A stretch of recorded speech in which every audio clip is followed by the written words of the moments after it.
چک پوینت. آقا آریان خیلی باهوشی شما. ماشاءالله بهت. مردی مرد. به خدا مردی.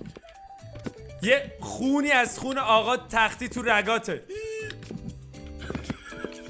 صدای بیا اشکال نداره فدا سرت. شیشه برای شکستنه وگرنه طلا می‌خریدن. بیا وایسا فدا سرت بابا فدا سرت. اشتباه پیش میاد.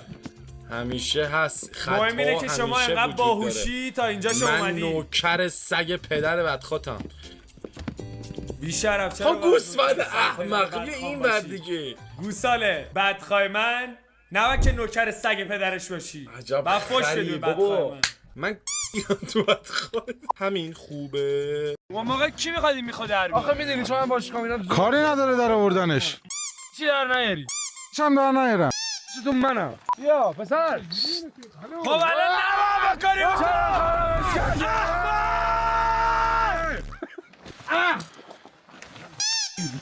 بابا یعنی به عنوان یه انسان بابا چقدر قور میزنی؟ یه دونه اینو بلد نیستی بکشی. برای پنگوانه این قور میزنه قور. آقا تبریک میگم. بقال چون بینیه ما رو آورده کم. نگاه کنید الان نگاه کنید نمیذاره کار انجام بدم. دلغک بازی هم میکنه. بچه‌ها اگه ویدیوی کمپ می‌خواستن ببینن میرفتیم کسی کمپ میکنن می‌دیدن. اومدن خوش بگذارن. آقا کجا در اومد تو سر؟ چاقو داری؟ لاغرو نداری؟ تو ناراحت شدم. اینا آریان بیشرف سوراخو زدی رو کج شد. چه صافت آشی. یه دقیقه دست دادم. چه صافت. تمام شد. اینا بس. احمد 8 تا دکمه داشت 7 تاشو من درست این کردم. صندلی‌ها بچه‌ها سرویس غذاخوری ما صندلی. آی پلاستیک خوب نیست. چرا اذیتم میکنی الان؟ چرا الان داری اذیتم میکنی؟ خورد به. چرا داری اذیتم میکنی؟ کمکم نمیکنی؟ آقا اتفاق پیش اومد. اونو داشتم میکردم اون تو اینجا داری باد میزنی. چرا کمکم نمیکنی؟ یه چند تا از اینا رو بردار بذار رو اون زغاله. خواهش میکنم بدون اذیت کردن یه چند تا از این زغالا رو بردار بذار اونجا. دستمالا رو بکنم تو. بابک زغال بردار بذار اونجا. صدات میگیره راست میگه ضرر داره واسه. حاجی چرا هرسم میدید؟ خودت هرس میخوری. باید بزن! چرا زغال سالمو بر میداری؟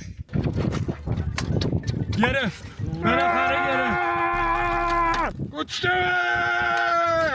کشته غذا رو بخوریم لذت ببریم. آقا یه با نون میخورم. لقمه من با نون میخورم. خب برنج و اینا یادم سرو میشد. وای ماست دیگه کنارش نمیخوره. همین الان تو داریم یخ داریم یخ میزنیم واقعا داریم یخ میزنیم. این حال میده. وایسا من باید لقمه درست انجام بدم اینجا. دارم از این قرارات میسوزه. خیلی خوشمزه. نه خیلی بده. بگی بردار. وای دلم میسوزه که داری این غذا رو نمیخوری. یه کباب ترکی میافتم. اینو بخور. بگو این همه سختی ارزششو داشت یا نداشت؟ بگو بلعید حاجی لقمه رو. بگو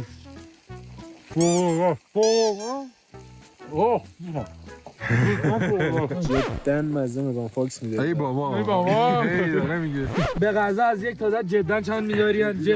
جدا واقعی. باد بزن. بزن دیگه.